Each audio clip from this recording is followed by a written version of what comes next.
বন্ধুরা, আজকে আমি এই নদী এসে করে এখানে শ্মশানের দিকে একটু নজরটা চলে গেল। তো যাওয়ার পরে আমার একটু মনে পড়লো যে যাই ওখানে। তারপরে এই কয়লাগুলো দেখে, এই যে কয়লাগুলো দেখতে পাচ্ছ, কয়লাগুলো দেখে করে আমার একটা কথা মনে পড়লো। তো কথাটা হচ্ছে এই, চল বন্ধ কর।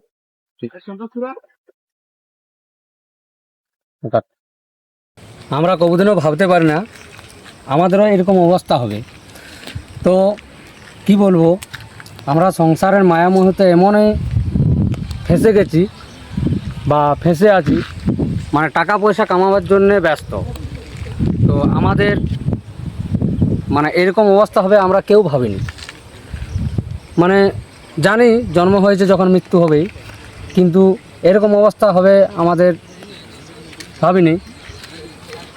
মানে মায়ামোহ জালের জন্যে আমরা ভুলেই যাই। একটু কাট কর।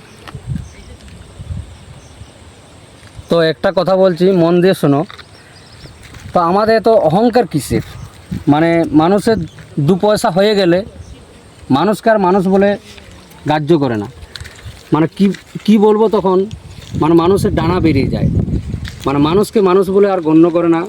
মানে কি বলবো, দু পয়সা হয়ে গেলে মানুষের অহংকার বেড়ে যায়, হিংসা বিবাদ সব কিছু বেড়ে যায়, মানুষকে আর মানুষ বলে তখন কোনো গ্রাহ্য করে না।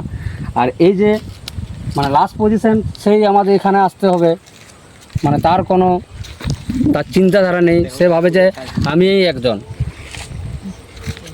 এটা হচ্ছে আমার কথাটা মনে পড়লো, তাই আমি তোমাদেরকে এই কথাটা তুলে ধরলাম।